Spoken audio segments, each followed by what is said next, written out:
Hello, everyone, and welcome to Coffee with Convery. Most institutions do not struggle because of funding. They struggle because of creativity and strategies stop talking to each other. And then what happens is innovation stalls before anyone notices. If you're leading a team, building a program, or navigating your own career, today's conversation is about how to leverage building bridges before silos harden. My guest is Dr. Glen Lowry, a senior academic leader, former associate vice president at Centennial College, executive director of partners and research at OCAD University, and a long-serving academic leader at Emily Carr University of Art and Design. But this is why this matters. Glen has built institutions at the intersection of creativity, research, industry, and community without losing the storytelling inside him. Today, we're breaking down why partnerships fail before they even start, what colleges must change right now to stay relevant, and the leadership signal most people miss under pressure. Glen, welcome to Coffee with Convery. Brian, thank you. This is a pleasure to be here. So excited to have this conversation with you and shed some light on some of these interesting topics. But before we get started, I was hoping we could do a few rapid fire questions. So, what is your superpower? I'm hoping to find it soon. Maybe today will be my day. But my superpower is, I would have to say, showing up. I keep getting there every day, and I love the work that I get to do. So, That's awesome. That's awesome. We need people to show up, don't we? A lot more these days, with literally and enthusiasm and figuratively, yeah, just passion, right? be there. Yeah, 100%. Thinking about school, and I know this might go back a little bit here, but thinking about your own schooling, what was your favorite subject in school? This is I think a lot about this. Maybe everybody does, but when I was in high school, I was good at math and physics and any of the kind of memory based topics. And I actually loved physics. I loved. But then I'm old, so I went to grade 13. Around the end of my high school career, I became really interested in English Hmm, and English literature. And in part, it was because I wasn't very good at it. I couldn't figure out how they were getting from the novels or the poems or the stories that we were reading in class to all of these really interesting ideas. So, I could figure out an equation, I could count and do the math relatively easily, but I couldn't at first get my head around stories and storytelling and how that all worked. interesting. And with time, that's the direction I ended up going. I ended up doing a PhD in literary studies. So it There you set me go. in a different direction. And I think it's that curiosity that Yeah. really is critical. What's interesting too about how that topic and the education experience, storytelling is such a big part of our lives and how people remember things, right, through stories. So it's really interesting and how that continued through your education and also what you're doing today and other things. It's definitely a skill. Um, definitely a It is skill. a skill. And I think one of the things I must say, I'm not a great storyteller. I don't. I use the metaphor or the trope of Yeah. storytelling to describe the way that I think about things or lead. But when I think of some of the professional storytellers that I've worked with or know, I don't have that. But the one thing that maybe is useful to think about is how good storytellers are good listeners. Mm, They listen to people and they hear things, and that's a big part of what I do is I'm constantly taking in ideas, language, personalities, and trying to synthesize them into something that is cohesive and engaging for other people. awesome.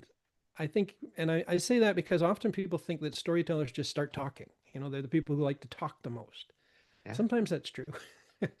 But the really good ones are constantly listening and paying attention to all of the details that are sometimes ignored in everyday life. Absolutely. It's a great perspective.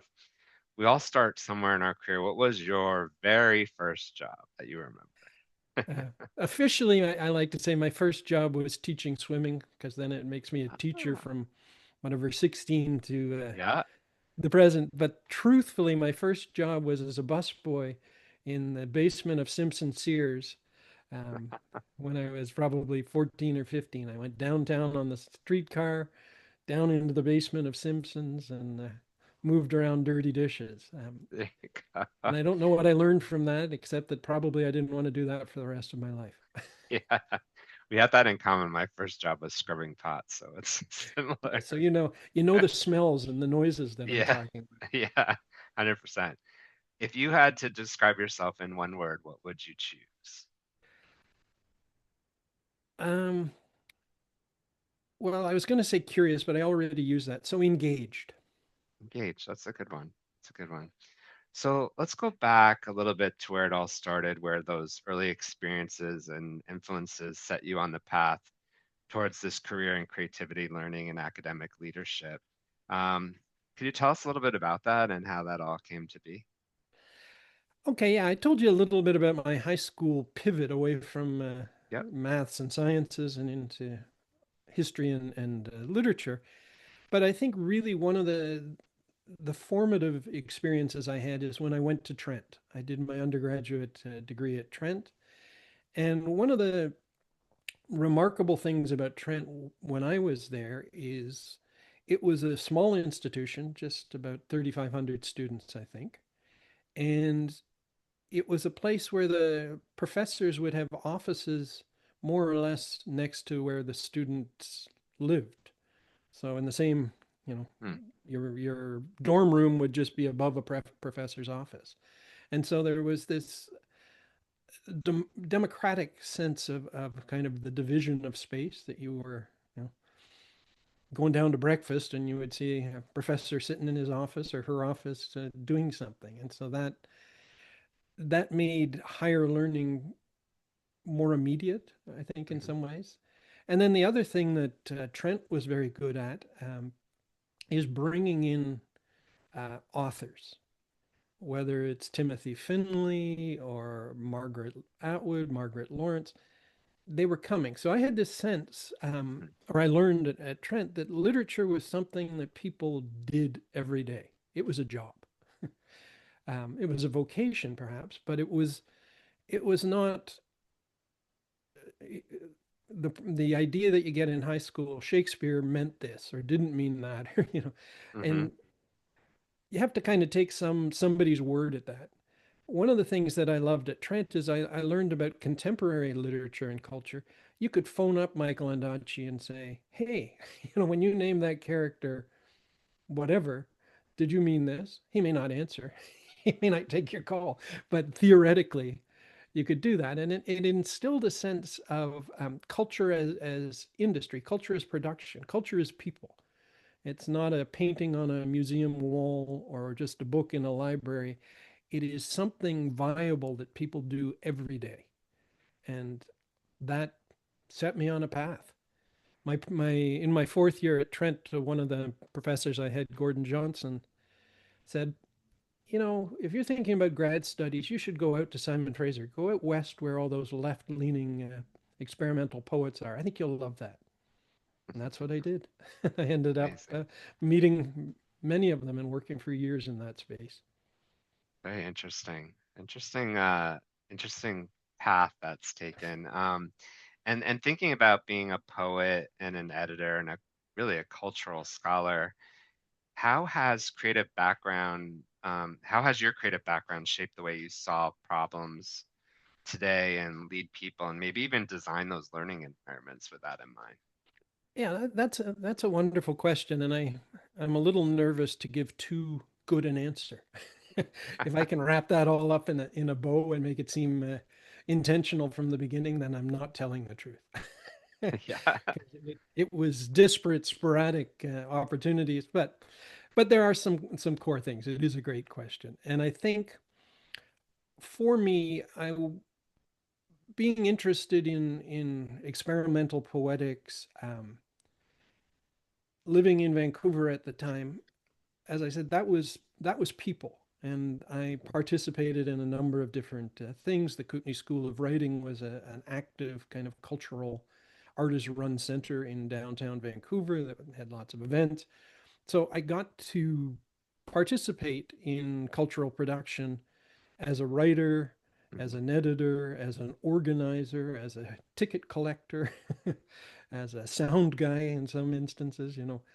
So that early sense of culture as something you do was really useful. And when I finished my PhD, I decided that I wasn't all that interested in uh, just being a literary or cultural theorist, just being a critic who can tell you what this book means or that book means or why this is a better painting than that. That I kind of stopped believing in that.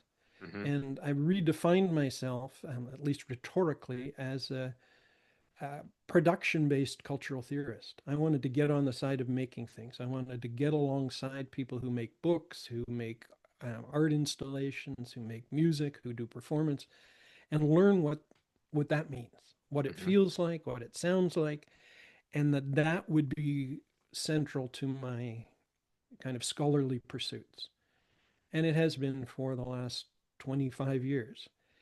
Now, the other thing that it learns you, the other thing that it teaches you is respect for materiality and resources.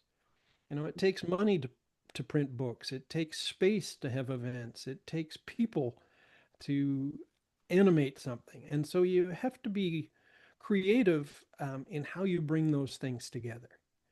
And so from the earliest jobs in my career, I was always interested in how are we going to use the resources we've got to do something deeply meaningful or maybe something that hasn't existed before. You know, bringing poets into classes and trying to figure out how to pay them, Hmm. convincing the institution to pay them, or if they couldn't pay them, figure out another way that I could, because you know, everybody needs to make money and get paid. But that resourcefulness is at the core of art practice, creative practice. Hmm. Um, you know, I often think I learned a lot of lessons from artists. Good artists can convince people that they need something that they can't imagine and haven't seen yet. But you need it. You absolutely need my painting on your wall, or you need my installation in your gallery. I can't tell you what it is today, but I know you need it. And to marshal the resources, get people to pay good money for that is an act of faith, storytelling, trust, relationship development. Hmm. And I think that that's still a core set of skills that anybody who is trying to innovate in their own life or for whatever work they're doing publicly, you got to do that. You've got to be able to do the math. You've got to be aware of what it costs and who it's costing and who needs to get paid and do the best you can to honor all of those relationships. Yeah, there's a couple things you said that I want to ask you a little bit more. I think one was the idea, and I think there's a lot of our listeners that, especially early in career, I don't say they get hung up, but they get concerned with their very first job or what they're doing. And what you articulated there was that you've walked in many shoes, right, Yes. to get to where you are. And I imagine, but I'm curious, each of those were ground building opportunities to either I like this, I don't like this, or appreciate what that person brings to the table. Is that fair?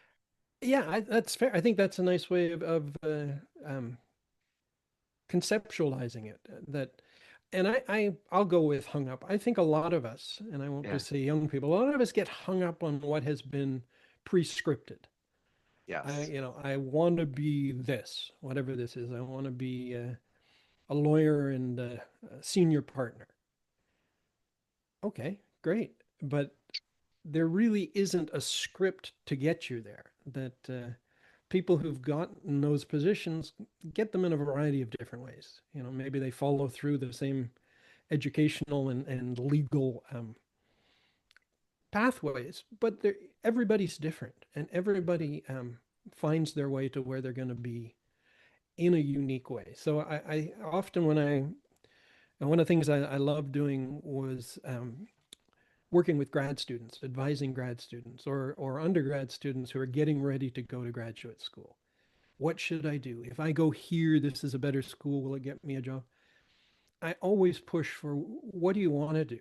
You Yeah. know, if you want to live in Philadelphia, if that's the kind of driving reason for this, go to Philadelphia, figure it out. If you want to work with a specific artist or scholar, you know, send them an email, talk to them, make sure you really like this person and that they're available to work with you. But there is no one size fits all solution. And I think with our devices and our incredibly mediated world, we tend to believe that. You know, the top 10 list. There are 10 Yeah. things you need to do to get to be successful in life.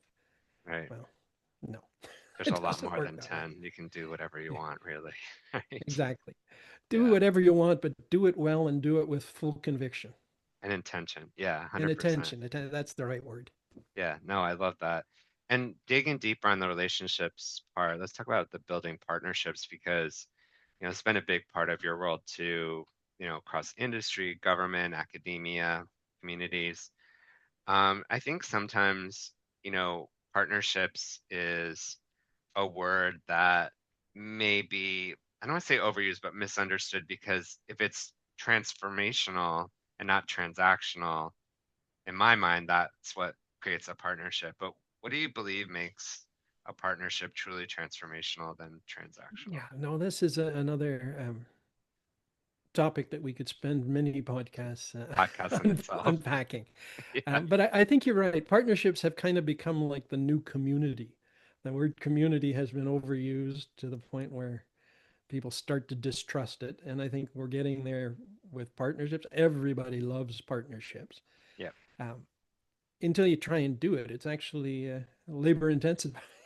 Yeah. It's not the easiest way to work. And anybody who's gone through um, university in the last little while, we know educators are putting a lot of pressure and energy around collaboration skills, group projects. Students hate group projects. People hate group projects. And I hate group projects from time to time because they're harder to control. You Hmm. know, you don't know what the other people in your group are going to do and how do you match schedule. And anyway, But so it is like the partnership, real world, right? When the group projects is when you show up, you got to work with people like the group project. and that's exactly right. And that's why we're doing it. You know, That's right. and Yeah, that's why we do it to ourselves. That that's right. um, and what my interest in partnerships is truly, I'm interested in the people and the context that I get introduced to. I tend not to go around with a set agenda, you know, that Hmm. I don't need X. I'm not setting out to meet this person because I've got this and I want them to help me do that. Be nice and and we have that's always kind of in the background. But for me, there has to be a real honesty. So if I go into a corporate shop, if I get to go as I did not too long ago into an airplane hangar where they're making jets, it's like, wow, this is cool. Yeah. I've never seen anything like that. Well, I have to go there, see that, listen, and kind of take it in and spend some time to digest what the partner has, what they want, and then be able to reciprocate. And I think things become transactional because people get nervous when they're at the limits of their own knowledge. Me, everybody. So Mm, if you go out and meet somebody who's in a new field that you're suddenly dealing with cybersecurity or banking or something that you as an individual might not know too much about, you become defensive and you mm, kind of start to back up and put a guard up. And I've also noticed that when we become defensive, we focus on our thing. You know, what's that one thing that I have that I want to make sure this other person gets or understands?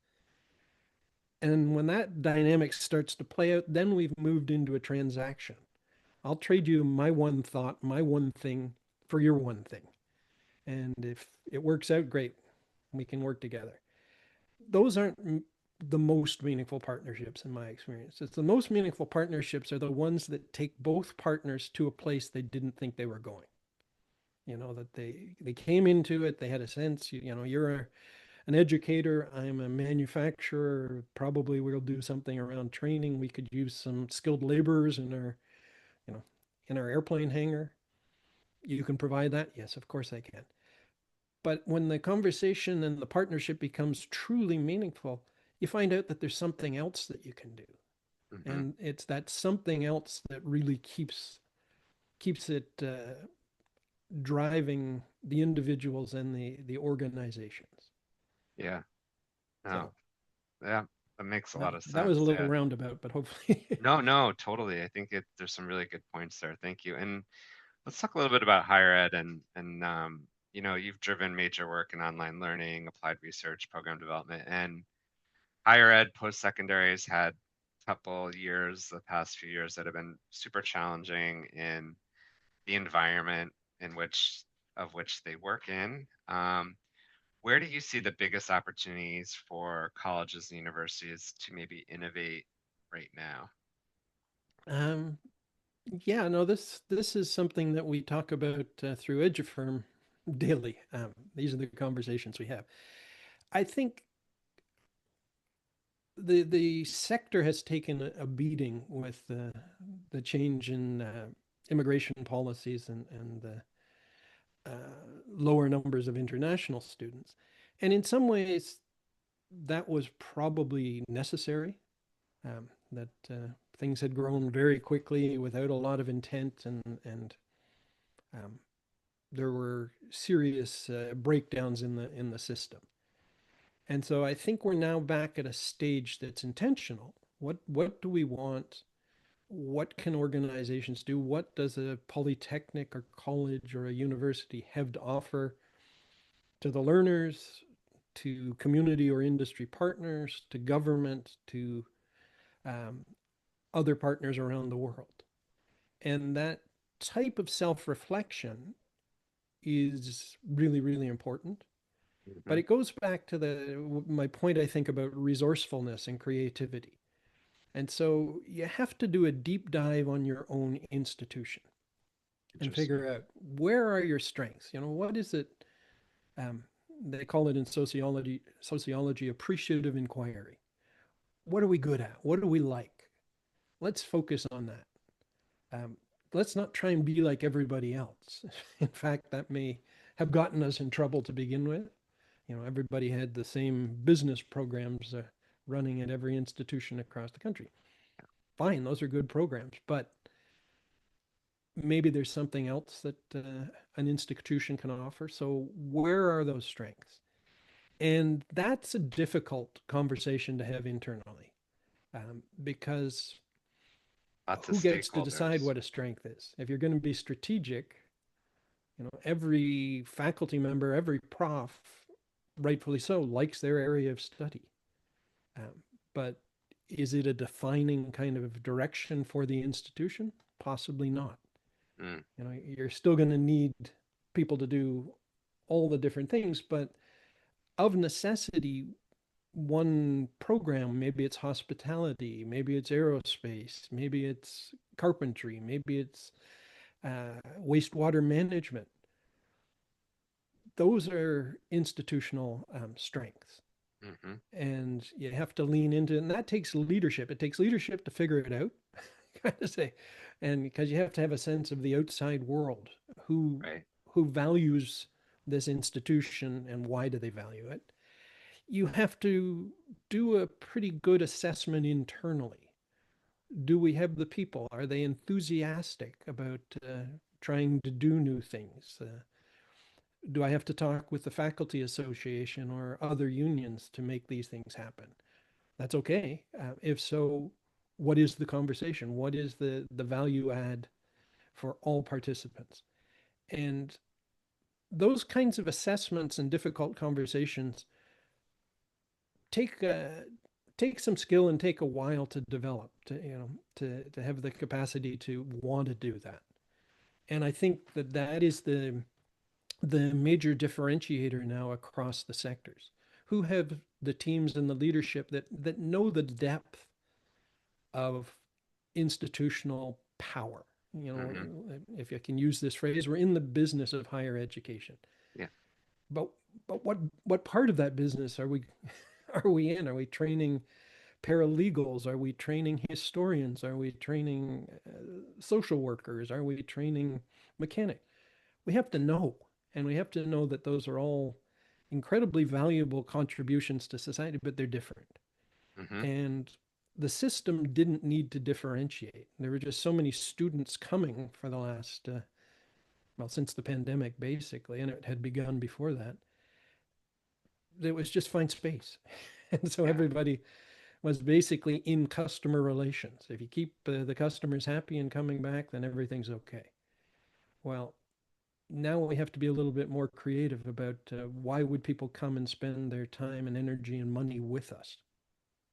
Makes a lot of sense. And from your perspective, how do you, I think, I think that's going to be you hate the survival of the fittest of who actually adapts to that type of mindset and does things with it. Because if not, you can't keep doing what you've been doing, right? And I think one of the difficult challenges I see is keeping these institutions relevant to what skills are being asked for out in the real world too. Like you said, you got to have a view of what's happening out there. Um, Yeah. it's a lot to move those internal external things in sync, but yeah, no, great thoughts there. Thank you. Let's talk a little bit about the students. I think having shaped learning modules that put student engagement at the center yourself. What do you think that young people today, or anyone that way looking to upskill, what should they be paying attention to thrive in and build meaningful futures today that maybe that's different from a couple years ago?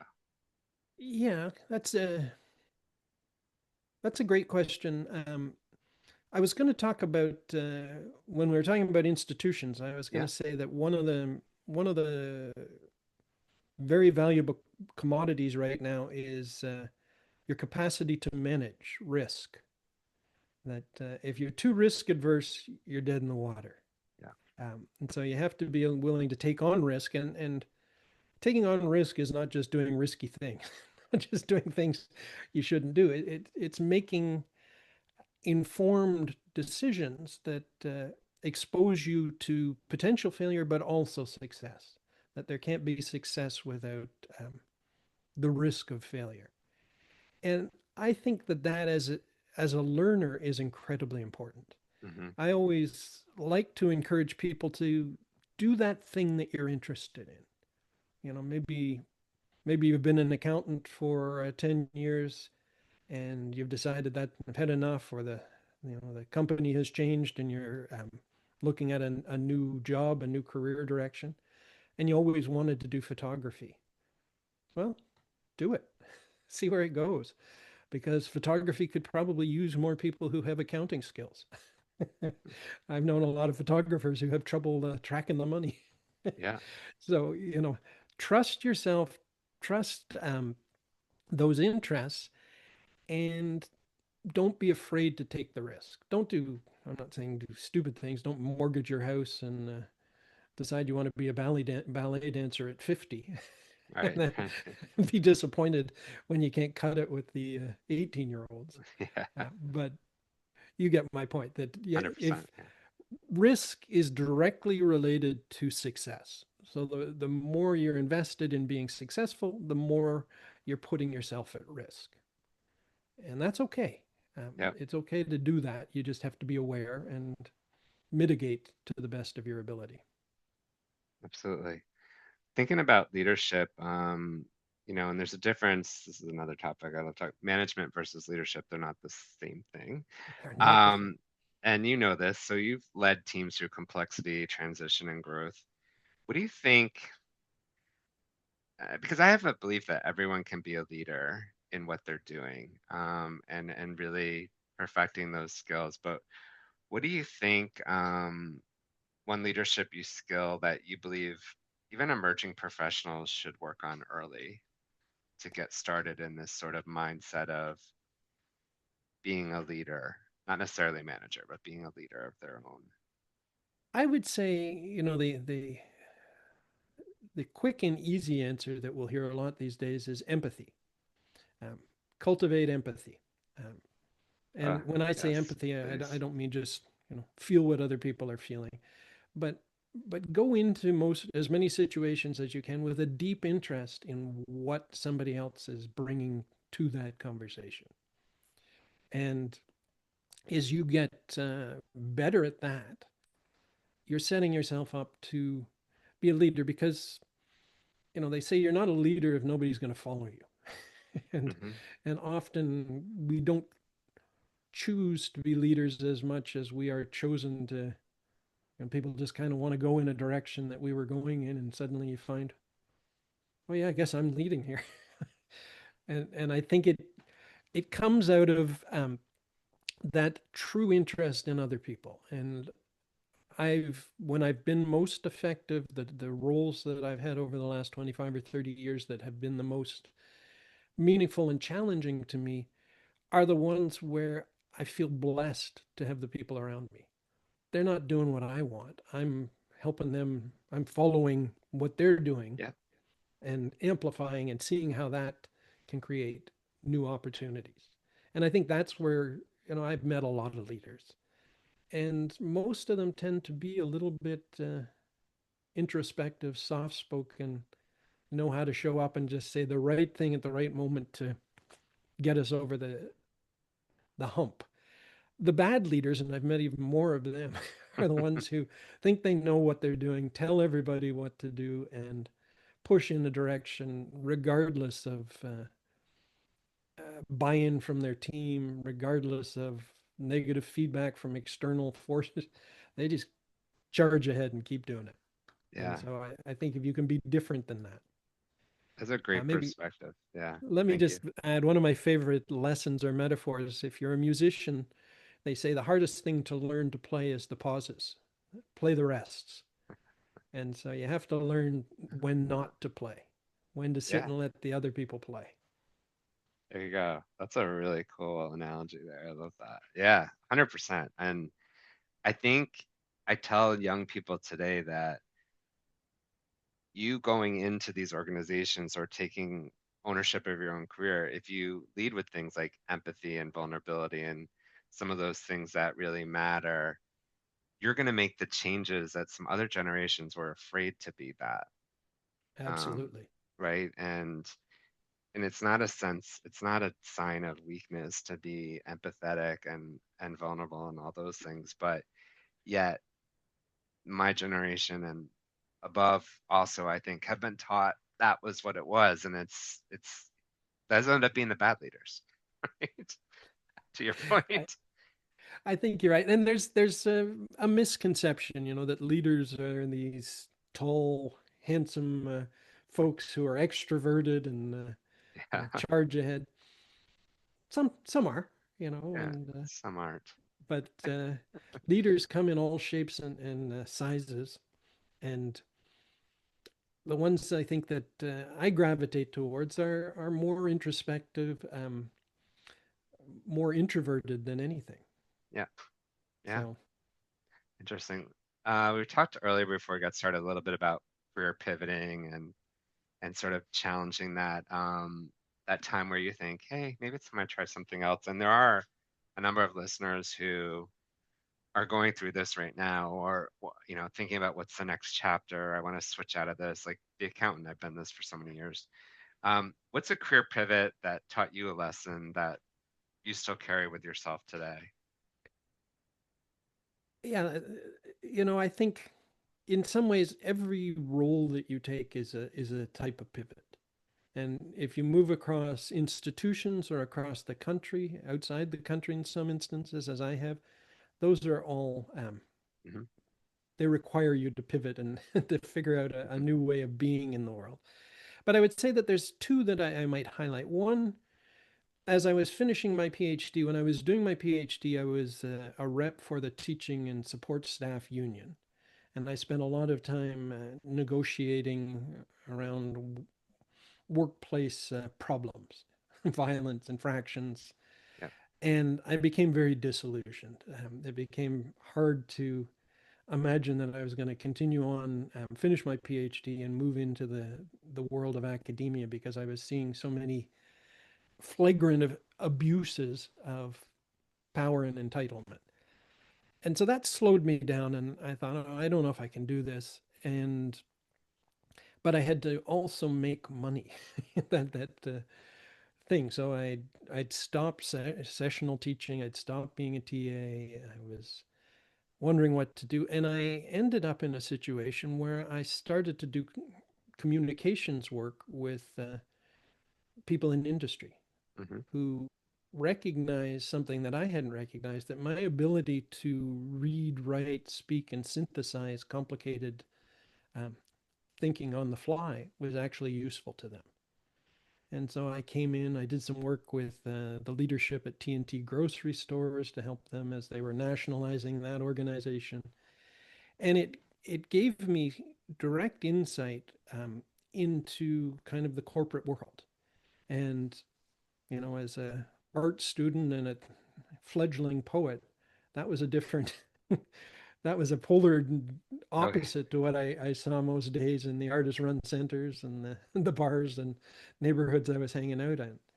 But it taught me two lessons. It taught me to understand organizations in a more nuanced and complicated way. But it also taught me to value what I was doing. So I decided to go back and finish my PhD. That there was something that I wanted to do that I needed to complete. And so, I phoned up my supervisor, Roy Miki, and I said, Roy, I'm ready. Let's get out of this. He says, okay. He said, I will meet you anywhere you want, and you give me a chapter a month, and we'll do it. And that was kind of the way. But it was good in the two ways that I learned about another way of being in the world. Probably could have kept doing that and made reasonable amounts of money, probably much more than I did as a young prof. But that I wanted to do finish my studies because it was important to me. Was really important in my growth and evolution. And then the other pivot is when I stepped away from OCAD, I stepped away from a tenured position Hmm. back into the college system. And I did that with quite a lot of thought. And I loved the three verticals I was responsible for: online learning, applied research, and partnerships. Um, and I don't regret it at all. That the capacity that I saw for applied teaching and learning, applied research that exists in the Canadian college and polytechnic system, I was somewhat aware of that before I went to Centennial College. But as soon as I was on the ground, my first 6 months, weekly, I would have an "you're kidding me" aha moment, like just at the scale and the complexity of teaching labs and what people were doing. That that was transformational to me. That the Canadian system, the investment in technical training skills, all of the people with industry connections, it's so powerful. And unfortunately, right now, it's languishing because governments don't really have that view. And it's kind of, but I have faith that it will come around because these things are too good, too They're kind of powerful, important. Yeah. too important to, if the prime minister is right and we're building this generational infrastructure or these infrastructure projects, we're going to need a lot of people with highly technical skills to Yeah. build pipelines, rail lines, nanoreactors, service them. The colleges can teach that. The polytechnics can teach that in a way that the universities can't, won't Yeah. anytime soon. So Interesting. that was a useful pivot. I use that every day. Yeah. Oh, absolutely. And I think it's important to note that these led to different opportunities, different like aha moments, like you said, and other things. And sometimes, although it might be like you're comfortable with what you're doing, again, back to the risk, right? Like it's opportunity. to kind of learn something new and spread your wings a bit. Mhm. Um, the next question I want to ask you is really about thinking about our listeners and knowing about your background in, you know, learning and creativity, building a meaningful career. What's one big takeaway about that experience that you'd like to leave with those that are listening today? Maybe students new to careers, emerging leaders. What should they be thinking about in building a meaningful career? What would that be? Seek out difference. Seek out people who see things, do things that you haven't done, and appreciate that.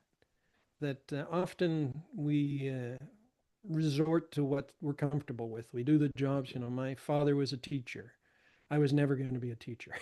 Ended up being a teacher. You know that we're set up in society to move in sometimes restricting circles. And if we can push ourselves beyond and truly go places and hear things, um, I think that that's useful. One of the definitions of professionalism that used to appeal to me is that professionals are people who know that their area of expertise is small. I know an awful lot about a very small body of knowledge. And in understanding that, you realize that there are so many other people who know so much that you don't know. Mhm. And if you're in a room and you start to think that you're the smartest, you're either in the wrong room or you're not paying attention. So you have to kind of constantly cultivate that opportunity. And as you do it, have faith in what you know. You know, Yeah, don't throw away everything that you've done and every lesson you've learned because you don't know about quantum physics or right. you don't know how to crack a genetic code. Trust that other people will figure that out and that you might get lucky enough to hang out with them. There you go. There you go. Well, thank you for this. Thank you for joining me today and being on the Coffee with Convery podcast. I really appreciate having you as a guest and getting to have this conversation and hearing your insights for all the listeners. So thank you again for Well, everything. Brian, it's a real pleasure, and as you can see, these are my passions. So thank you for giving me the opportunity. There you go. And I'm sure there's will be many more conversations we'll have beyond today. I look forward to it. That'll be Thank you. great. So this is Coffee with Convery. For those listening, where we remind you that success isn't always about climbing the corporate ladder. Sometimes it's about building your own jungle gym. See you next time. Sweet, nice.